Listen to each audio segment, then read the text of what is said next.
요즘 유행하는 말 중에 힐링이라고 하는 단어가 있습니다. 여러분 아시겠지만 이 힐링이라고 하는 단어는 영어로 치유라는 뜻입니다. 치유, 회복 뭐 이런 뜻으로 힐링이라는 말을 씁니다.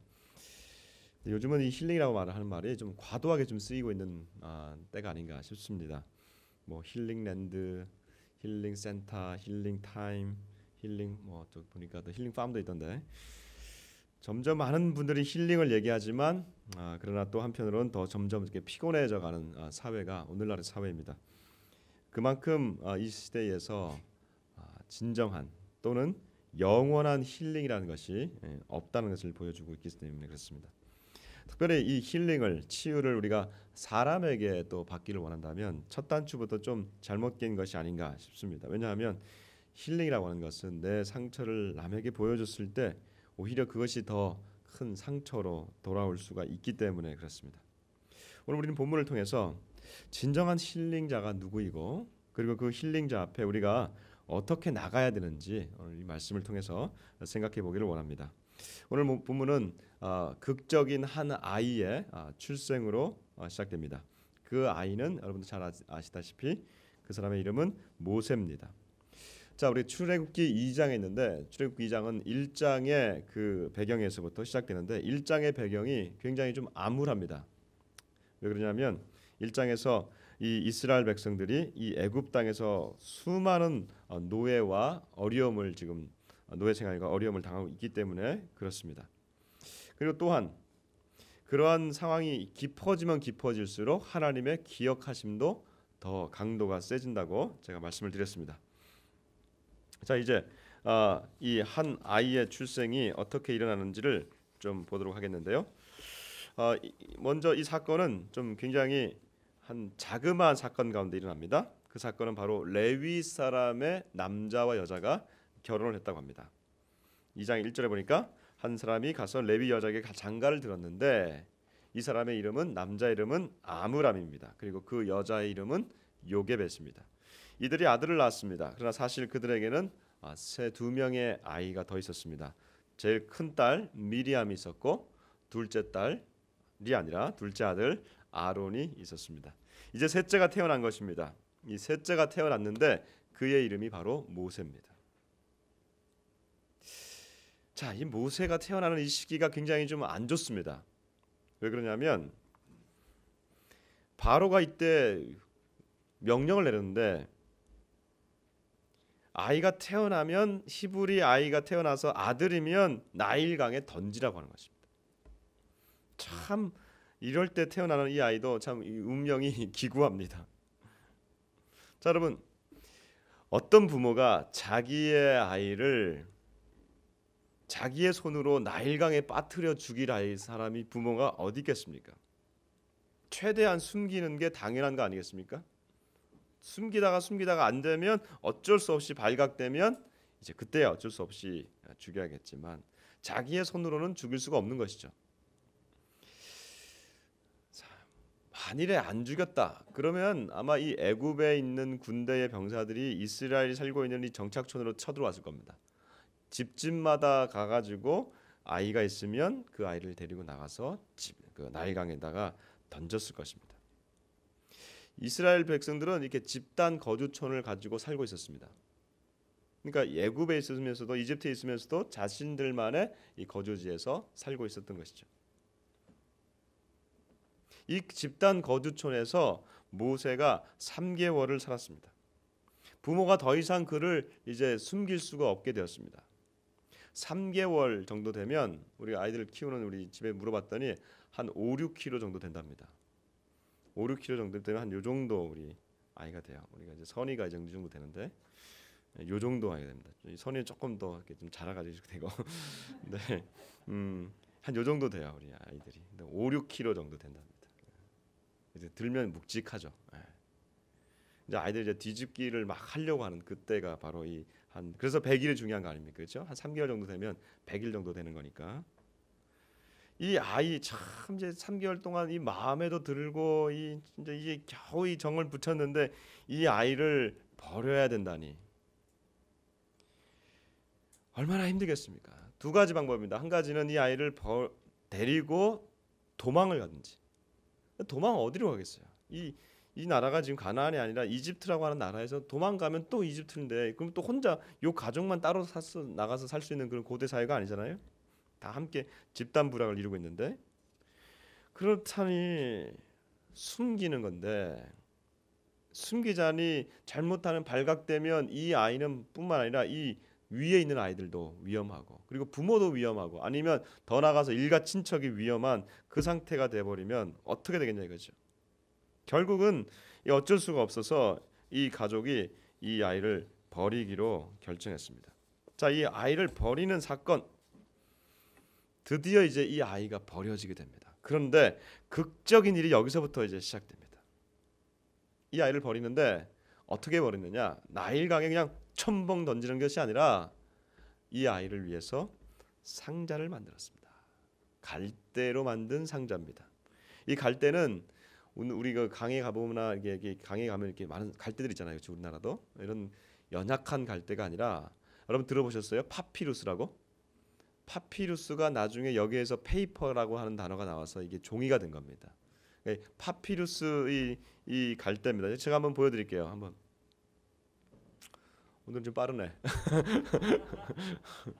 요게 여러분 아시는 그 갈대입니다. 이 갈대가 굉장히 조금 굵습니다. 갈대 보시면 좀 굵죠. 다른 거에 비해서 우리나라 갈대보다 훨씬 좀 굵습니다. 예. 그리고 그 다음 장면 보시면 이게 군락을 이루면 이런 식으로 군락을 이룬다고 합니다. 이게 우리나라에서도 이 갈대는 키울 수 있답니다. 겨울에서 이렇게 집에서 키우면 쉽게 키울 수 있답니다. 자, 그 다음에 보세요. 이게 이제 요 갈대를 이렇게 엮어서 이렇게 잘라서 만들어낸 게 종입니다. 예, 파피루스 종이죠. 여기다가 이제 기록을 하는 것이죠. 그러면 이 갈대 상자는 어떤 것이냐? 그 다음을 보시면 이겁니다. 여기에다가 타르를 붙이고 이제 그 나무 진을 붙여서 물이 들어오지 못하게 하는. 이제 3.5kg 아니 5kg 정도 되는 아이를 그 안에다 넣는 거지. 이건 좀 작은 상자입니다만 여기다가 뚜껑을 만들어 가지고 이 아이를 넣고 보내는 거죠. 야, 이제 꺼주세요. 여러분 이 파피루스를 만들어서 상자를 만들어 가지고 이것을 이렇게 했는데 이 부모의 마음이 참 얼마나 안타까웠을까요? 물이 아무리 들어오지 않는다 하더라도 영원히 들어오지 않는 건 아니잖아요. 이 상자에다가 이 아이를 넣고 보낼 때에 이게 물이 한번 넘치면 물이 이렇게 넘칠 수 있잖아요. 요즘 나일강이 얼마나 큰데요, 여러분. 그 나일강 가다 물이 한번 넘치면 그냥 빠지는 거잖아요. 그리고 여러분 나일강에 악어가 많습니다. 아마 악어 하면 막 메콩강 건널 때만 보신 분들도 계시겠지만 너무 싫죠.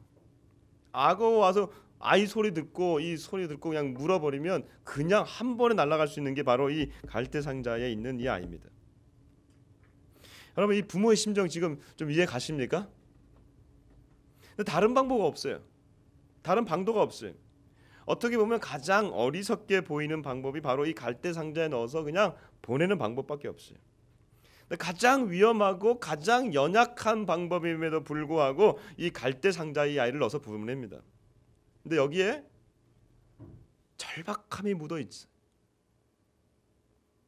근데 오늘 본문에는요, 희한하게도 그 전에 1장과 3장에는 하나님이 부르시고 하나님이 하시는 사건이 나타납니다. 그런데 2장 이 본문에는 하나님의 단어가 없습니다. 하나님의 이름도 없고 하나님이 행하셨다라고 하는 말도 없습니다. 단지 그냥 이들이 그냥 갈대 상자에 넣고 보낸 것밖에 없어요. 그러나 이 행동은 하나님의 행하심 그리고 하나님을 믿는 그 믿음이 그 밑에 깔려 있는 거예요. 그게 어디서 나타나느냐?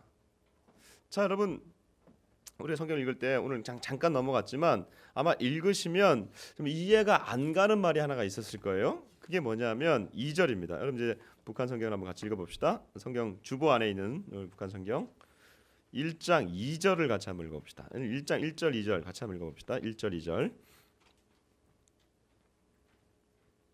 같이 읽습니다. 시작. 레위 가문에 한 남자가 있었는데 그는 같은 레위 가문의 여자를 아내로 맞았다. 아내가 아이를 베어 사내 아이를 낳았는데 너무나도 잘생겨서 석 달 동안을 숨겨서 길렀다. 네. 자, 여러분 이해가 가십니까? 이게 2절이 특별히 이게 이해가 가세요? 자, 이거 제가 한번 질문해 볼게요. 너무나도 잘생겨서 석 달 동안을 숨겨서 길렀다. 거꾸로 말하면 아이가 못생겼으면 버립니까? 아니 그러면 지금 아이가 못생겨서 버렸으면 여기 많은 분들이 지금 버림당했어요. 좀 이해가 안 가죠, 그렇죠? 잘생겨서 석 달 동안 길렀다? 이해 가세요?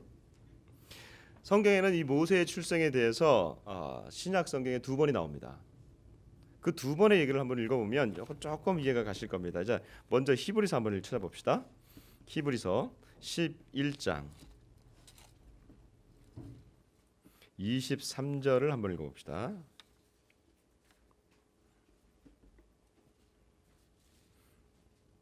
히브리서 11장 23절 같이 읽습니다.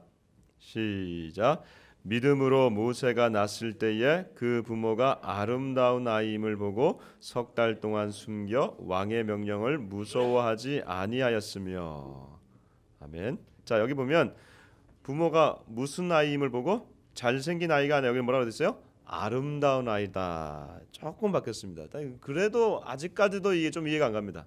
아름다운 아이 그럼 잘못하면은 그러면 이것도 뭐 여전히 아름답지 않으면 이거 이상하잖아요, 그렇죠?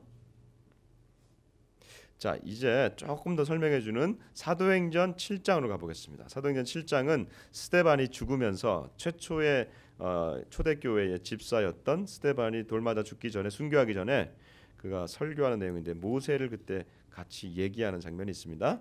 이 모세의 출생을 얘기하는데 7장 20절 사도행전 7장 20절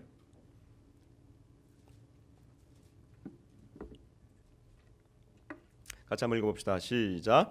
그때에 모세가 났는데 하나님 보시기에 아름다운지라 그의 아버지의 집에서 석 달 동안 길리더니. 아멘. 여기는 뭐라고 되어 있습니까? 아름다운데 누구 보시기에? 하나님 보시기에 아름답다. 자, 여러분 하나님 보시기에 아름답다는 표현을 여러분 혹시 많이 어디서 들어보셨어요? 창세기 어디에 나오죠?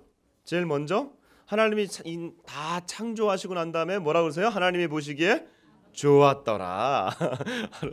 하나님 보시기에 좋았더라. 좋았더라. 방금 누가 아름답다고 했어요? 똑같은 말이에요.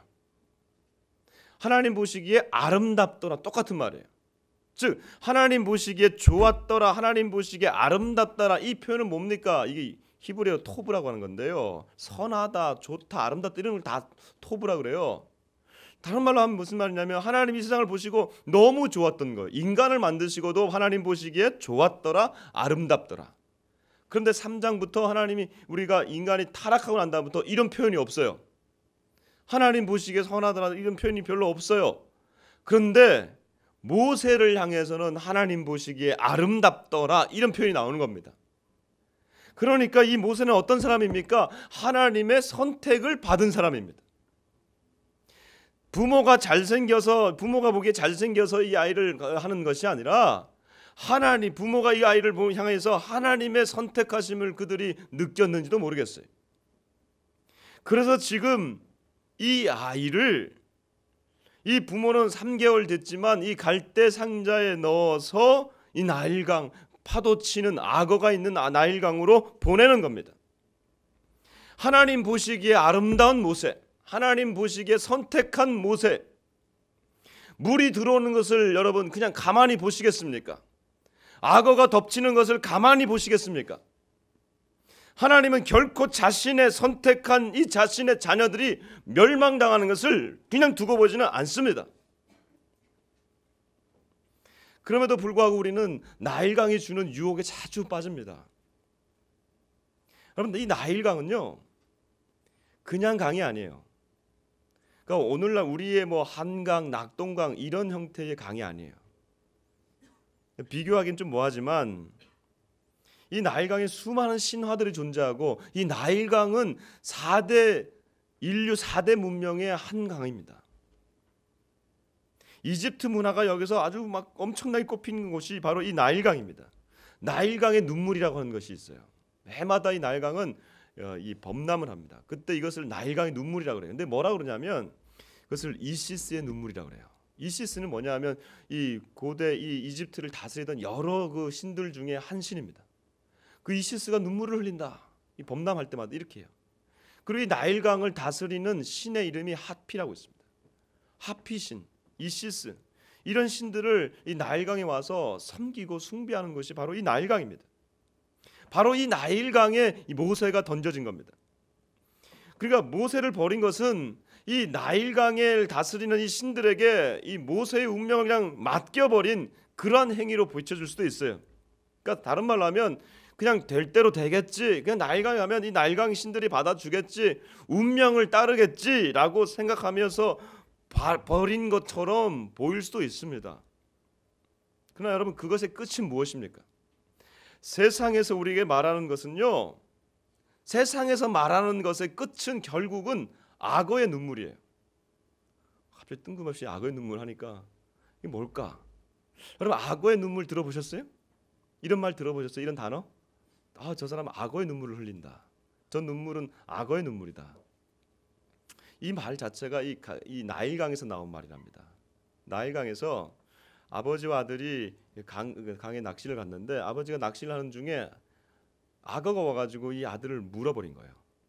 막 쫓아가가지고 제발 우리 아들을 살려달라고 빌었답니다. 그랬더니 이 악어가 말을 해요. 무슨 말을 하냐면, 내가 문제를 내가지고 이 문제를 맞추면 이 아들을 내가 살려주겠다. 근데 이 문제가 뭔지 아세요? 네 생각에는 이 아들을 내가 잡아 먹을 것 같으냐, 안 먹을 것 같으냐? 자, 그럼 뭐라고 대답하시겠어요? 뭐라고 대답하시겠어요? 잡아 먹을 것 같습니다. 그렇게 얘기하면 악어는 안 잡아 먹으려고 했는데 하면서 잡아 먹는 거예요. 그렇죠? 그리고 안 잡아 먹을 것 같습니다 그러면 난 잡아 먹을 건데 하면서 또 잡아 먹는 거예요. 이거 누구한테 달려있는 거예요? 순전히 악어한테 달려있는 거예요. 이거. 그러니까 잘못된 질문을 던진 거죠.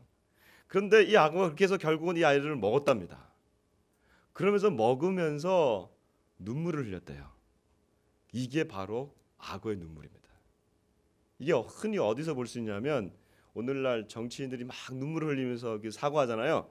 거기서 볼 수 있는 눈물들, 거짓말의 눈물, 이게 바로 악어의 눈물입니다. 지금 이 악어의 눈물을 결국은 이 세상이 가지고 있는 눈물이라고 하는 거예요. 세상의 끝이라고 하는 거예요. 우리가 결국 이 세상이라고 하는 이 나일강이라고 이렇게 보여지는 이 대표되는 이 세상에 우리가 몸을 맡기고 따라가면 뭔가 되겠지라고 생각하지만 결국은 악어의 눈물이라는 것이죠. 성경에서는 이것을 필경은 사망의 길이라고 얘기하고 있습니다. 우리 믿는 자들은 이 길에 대한 유혹이 있어요. 그러나 결국은 그 길을 선택하는 자들이 아니라 이렇게 표현하고 싶습니다. 우리는 나일강의 유혹에 몸을 그냥 맡기는 자들이 아니라 나일강의 위협에 믿음으로 나아가는 자들입니다. 갈대 상자에 담겨진 이 모세, 누가 인도합니까? 누가 인도해요? 하나님이십니다. 드러나진 않지만, 이름이 오늘 드러나지는 않지만 이 갈대 상자에 담겨진 이 모세는 하나님이 인도하셨어요. 마침 그때 바로의 딸, 공주죠. 애굽의 공주입니다. 공주가 시녀들과 함께 나일강에 왜 마침 그때에 목욕하러 왔을까? 시녀들이 거느리고 있는데, 많은 시녀들이 거느리고 있는데 이 갈대 상자가 흘러가서 그 갈대밭에 놓여 있는 이 갈대 상자를 왜 그때 이 공주가 그걸 발견했을까? 그리고 그 시녀를 통해서 가져오라고 했을 때 모세가 그때 울음소리를 들리는데 왜 마침 그 공주가 그것을 들었을까? 바로 하나님이 인도하심입니다. 여러분 한번 읽어볼까요? 6절 다 같이 한번 읽어봅시다. 다시 주보로 들어오셔서 6절 같이 한번 읽어봅시다. 같이 읽습니다. 열어보았더니 산의 아이가 울고 있었다. 공주는 불쌍한 생각이 들어 이 아이는 틀림없이 히브리 사람의 아이다라고 중얼거렸다. 아멘. 자 보세요. 딱 여니까 아이가 우르니까 딱 하는 마음이 뭐냐면 아유 얘는 이 히브리인이네. 히브리 아이네. 왜 어떻게 알았을까요? 어떻게 공주가 딱 처음부터 히브리인이네? 어떻게 알았을까요? 그러니까 히브리라고 하는 것은 이스라엘 백성의 별칭입니다. 그러니까 결국 이스라엘 백성의 아이구나. 이 아들을 그냥 보냈을 때 그냥 생 몽뚱이로 그냥 그 갈대 상자 우둘부둘한 그 상자에다 넣지는 않겠죠. 뭘 깔았겠죠. 그리고 이 베넷 저고리를 입혔겠죠.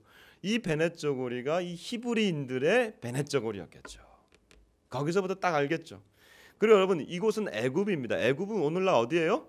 이집트입니다. 이집트와 지금 이 유대인들은 이스라엘이에요. 얼굴이 같을까요? 다릅니다. 이집트와. 그러니까 얼굴 생김새도 아마 아이지만 달랐을 것이다.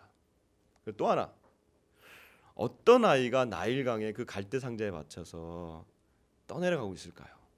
누굽니까? 바로 자기 아버지, 이 애굽 공주의 아버지 바로 왕이 명령을 내렸기 때문에, 히브리 아이 중에 사내 아이면 나일강에 던지라고 했기 때문에 애굽 아이는 아닐 거라는 것이죠. 그러니까 이 공주는 자기 아버지의 명령을 알고 있었던 사람이기 때문에 히브리 아이구나 라고 생각하는 겁니다. 자, 자기 아버지의 명령을 알고 있는 사람입니다. 다른 말로 하면 아버지의 명령을 어길 수 없는 신분입니다. 왜? 공주기 때문에. 근데 6절에 보면 이런 표현이 있습니다. 그를 불쌍히 여겨. 이 공주가 이 아이를 보면서 불쌍히 여기는 마음이 들어왔습니다. 아마 이게 여성들은 그런 마음이 들 수 있을 것 같아요. 그러나 질문합니다. 모든 여성이 다 이런 불쌍한 마음이 듭니까? 고개 끄덕이는 분들이 계시고 아니라는 분들 계세요 지금. 그렇죠? 모든 여성이 다 불쌍한 마음이 들어요? 아니라는 거죠. 이거는 다른 말로 하면 하나님이 그 마음 안에 불쌍한 마음을 확 불어넣어 주신 거예요. 왜 어디서 알 수 있느냐? 이 불쌍하다고 하는 말이 히브리어로 보면 하말입니다. 이 성경에 쓰인 말이. 근데 이 단어가 어떻게 쓰이냐면 다른 데서 불쌍히 여기지 않는다라는 표현이 있습니다. 성경에는. 그럼 불쌍히 여기지 않으면 어떻게 되느냐? 거의 예외 없이 이 단어는요. 불쌍히 여기지 않으면 그냥 뭐 돌려보내거나 그냥 내가 눈 감아주거나 이런 뜻이 아니에요. 불쌍히 여기지 않으면 그 사람의 생명을 취해버리는 거예요. 무슨 말인지 아시겠어요? 그러나 지금 이 공주의 마음 가운데 불쌍한 마음이 들었다고 하는 것은 이 아이를 살려줘야겠다고 하는 마음이 든 겁니다. 그렇지 않으면 이 아이는 죽기 때문에. 그러니까 이 아이를 향한 이 마음이 하나님이 주신 마음이 아니면 아버지의 명령도 끊어버리고 자신이 이 마음을 가질 수 있는 것은 아닙니다. 공주기 때문에. 다른 말로 하면 이것은 바로 하나님이 주신 마음이라는 것이죠. 하나님이 주신 마음을 그 안에 훅 불어넣으니까 이 공주가 뭔가 휙 쏘여가지고 아이고 불쌍하구나. 내가 얘는 살려줘야겠다. 이 장면을 보고 있던 이 모세의 누나 미리암이 쏜살같이 달려와서 공주님 이 아기를 혹시 젖먹일 사람이 필요합니까? 그 불쌍한 마음이 드니까 살려줘야겠다는 거 아니에요? 그래 내가 필요하다 데리고 와라. 누굴 데려오겠어요? 자신의 엄마 이제 3개월 된 이 엄마 젖을 먹이던 원래 엄마 당연히 데려오지 않겠습니까? 히브리인인 줄 알고 아마 이 공주는 이 엄마인 줄도 알았을 거예요. 그러나 다 알려주는 거죠. 다 그냥 모른 척 해주는 거죠. 이렇게 모세가 자라게 됩니다. 그리고 어느 정도 자라니까 이 모세는 이 바로의 딸 궁전으로 들어가게 돼서 바로의 아들이 됩니다. 다른 말로 하면 이집트라고 하는 애굽이라고 하는 나라의 왕자로서 40년을 살게 된 겁니다. 여러분 모세를 지켰던 그 하나님, 당신의 눈에 보시기 아름다웠던 그 모세, 당신이 선택했던 그 모세, 하나님은 끝까지 그를 지키셨습니다. 흔들리는 나일강에 속절없이 버려진 같은 이 아이였지만 연약한 갈대 상자 안에 들어간 그 아이였지만 하나님은 결코 연약하지 않았습니다. 그 갈대 상자야말로 가장 안전한 곳이었습니다. 왜냐하면 하나님이 지키셨기 때문에 그래요. 어쩌면 이 갈대 상자는 육지에서 지금 이스라엘 백성들이 살고 있는 그 정착촌보다도 더 안전한 곳이에요. 사랑하는 여러분, 여러분의 생활은 어떻습니까? 우리의 생활은 어떻습니까? 흔들리는 나일강 같은 그러한 가운데 버려진 인생 같을 수도 있습니다. 그러니까 중요한 것은, 오늘 말씀을 통해서 중요한 것은 내가 나일강에 있느냐, 갈대상자에 있느냐, 정착촌에 있느냐, 이것이 중요한 것이 아니라 내가 누구인가가 더 중요합니다. 내가 하나님의 보시기에 아름다운 사람이면 족한 겁니다. 내가 하나님의 보시기에 기뻐하는 사람이면 그걸로 충분한 겁니다. 그것이 중요하지, 내가 갈대 상자에 있느냐, 내가 콘크리트 박스에 있느냐, 아파트에 있느냐, 이게 중요한 게 아니라고 하는 것이죠. 그럼 우리가 이런 생각을 들 수 있어요. 우리가 어떻게 모세 같은 사람입니까? 모세는 이스라엘 백성을 구원하려고 선택받은 사람인데, 우리가 어떻게 모세와 같이 이렇게 연결될 수 있습니까? 여러분, 저와 여러분은 모세보다 더한 사람입니다. 왜요? 모세와 히브리서에서는 모세와 예수님을 비교하고 있는데 이렇게 얘기하고 있습니다. 그는 모세보다, 예수는 모세보다 더욱 영광을 받을 만한 것이 마치 집 지은 자가 그 집보다 더욱 존귀함 같으니라. 모세보다, 이스라엘 백성의 구원자인 이 모세, 구약의 대표적인 이 모세보다 예수님이 훨씬 더 큰 분이신데 그분이 우리의 주인이십니다. 그분을 우리는 믿고 따르는 자들입니다. 그러니 우리가 하나님이 보시기에 얼마나 존귀한 자들입니까? 하나님이 내가 너를 불러 지명하여 불렀나니, 지명이 뭐예요? 내가 네 이름을 부르며 불렀다는 것이죠. 지명하여 불렀나니 너는 내 것이라 선택하셨다고 하는 것이죠. 그러니까 내가 누군가를 결정하면 내가 어디 있는가는 그렇게 중요한 것이 아니라는 것이죠. 그곳이 갈대 상자여도 그것은 안전하다고 하는 것이죠. 그 갈대 상자가 비록 연약해서 바깥에서 막 물소리가 들리고 어떨 때는 물이 좀 튀기고 그러다가 막 악어 소리가 들리고 그러다가 우리 안에 이런 생각이 듭니다. 야, 이러다가 빠져 죽는 거 아니야? 근데 여러분 질문할게요. 여러분 완전히 빠져 죽을 뻔한 적은 있지만 빠져 죽은 적 있습니까?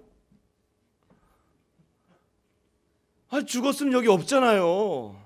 죽을 뻔한 적은 있어요. 우리가 많이 있어요. 사람들마다 인생 고통 총량의 법칙이라고, 어떤 사람이 똑같아요. 잘 사는 사람이나 못 사는 사람이나 잘생긴 사람이나 못생긴 사람이나 똑같아요. 똑같은 법칙으로 살고 있어요. 그러나 우리가 어떤 믿음을 가지고 살았냐, 이것이 더 중요한 것이죠. 필립 얀시가 믿음을 이렇게 정의합니다. 내가 지금 알고 있는 것을 그때도 그 당시에도 알고 있는 듯이 믿고 나아가는 게 믿음이라는 거예요. 이해 가십니까? 20%만 이해가 안 해요. 다시 한번. 내가 지금 알고 있는 것을 그때도 알고 있는 것처럼 믿고 나아가는 게 믿음이라는 거예요. 다른 말로 하면 내가 지금 이렇게 안전한 집에 거할 줄 내가 믿고 사는 것, 그때는 모르잖아요. 10년 전엔 모르잖아요. 불과 일주일 전만 하더라도 모르잖아요. 어제도 몰랐잖아요. 내가 호흡을 하고 있는지 내가 어떻게 알았겠어요? 근데 그럼에도 불구하고 나는 이렇게 될 것이다 라고 하는 것을 믿고 나아가는 것, 이게 믿음이라는 거예요. 이게 적극적 사고 이런 걸 떠나서, 적극적 사고는 내가 열심히 해야 되는 거예요. 그러나 하나님을 믿는 믿음, 내가 하는 것도 있지만 하나님이 주시는 그 믿음을 가지고 뛰어드는 것이 바로 믿음인 겁니다. 연약해 보이지만 그 믿음으로 오늘도 우리가 갈대 상자에 올라탑니다. 왜? 그곳이 가장 안전하기 때문에. 그래서 주님, 이곳이 안전합니다라고 고백하면서 그 갈대 상자에 올라타는 행위가 바로 오늘 모세를 보내는 이 행위가 마찬가지예요. 제가 얼마 전에 그 대전을 갔었는데, 대전에 갔더니 큰 교회, 제가 가서 좀 말씀을 나눌 시간이 있었습니다. 큰 교회, 굉장히 큰 교회더라고요. 한 목사님이 개척해서 그 대전에서 아마 아주 가장 큰 교회들 중에 하나의 교회로 성장시킨 분이세요. 근데 요즘 이제 목사님들이 개척해서 그 교회를 크게 세우고 나면 이제 한국 교회에 일어나는 현상이 그 목회를 이제 아들에게 넘겨주려고 하는 좋지 않은 이런 풍습들이 이렇게 한국 교회 안에 있습니다. 그래서 저도 이제 딱 보니까 개척하셨고 교회도 크고 이제 목사님 은퇴하실 때가 됐어요. 그런 생각을 가지고 혹시 아드님은 뭐 하십니까? 그 저를 인도했던 집사님한테 물어봤어요. 집사님이 단호하게 제 의도를 알고 이렇게 얘기하는 거예요. 저희 목사님도 아들이 목회합니다. 순간 이거 뭐 또 하려고 하나. 근데 우리 목사님 절대 그런 마음이 없으시고 얼마 전에 선포를 하셨다는 거예요. 은퇴를 앞두고 선포를 하셨다는 거예요. 목사님이 나는 우리 교회에서 은퇴하게 되는데 나는 은퇴금도 받지 않겠습니다. 그리고 근데 이런 말을 하는 거예요. 그러면서 내가 왜 사람인데 은퇴금을 내가 받지 않고 싶겠습니까? 내 아들도 목회하는데 내가 그 은퇴금을 받아서 내 아들 교회를 개척할 수 있게, 그러니까 이게 세습은 아니고 다른 데 교회를 개척할 수 있게 내가 해주고 싶지 않겠습니까? 내가 사실 그런 마음이 있습니다. 그런데 하나님께 기도를 하는데 하나님이 이런 마음을 주십니다. 너는 내가 그 아들을 밀어주기를 원하냐 아니면 네가 밀어줄래? 이 마음을 주시더라는 거예요. 여러분 눈에 볼 때는 어떤 게 더 강합니까? 교회가 큰 돈을 마련해서 그 아들에게 목사에게 줘서 교회를 개척하게 하는 게 눈에 볼 때 훨씬 더 안전하고 훨씬 더 강한 방법입니다. 그러나 그렇게 목회가 되고 교회가 세워진다면 세상의 기업과 교회가 뭐가 다르겠어요? 하나님의 백성의 길과 세상 사람들의 길이 뭐가 다르겠습니까? 갈대상자를 선택한 것이죠. 갈대상자에 올라탄 것이죠. 보이지 않지만 그렇게 교회가 세워지는 것을 경험할 때에 하나님이 역사하시는구나, 하나님이 인도하시는구나, 그것을 우리가 결국 고백하지 않겠습니까? 우리 생명나래 교회도 그러한 교회였으면 좋겠습니다. 하나님이 인도하시는 이 갈대상자를 계속해서 선택해 나가는 교회, 눈에 보이지 않지만 손에 잡히지 않지만 이렇게 우리가 하나님의 마음을 가지고 교회가 개척되어지고 그렇게 갈대상자에 계속해서 올라타는 이런 행위들을 통해서 교회가 하나님의 손에 이끌림을 받는 그런 공동체, 이것을 우리가 지금부터 하지 못한다면 우리가 어떻게 하나님이 문을 열어주실 때 북녘 땅에 교회를 세울 수 있겠어요?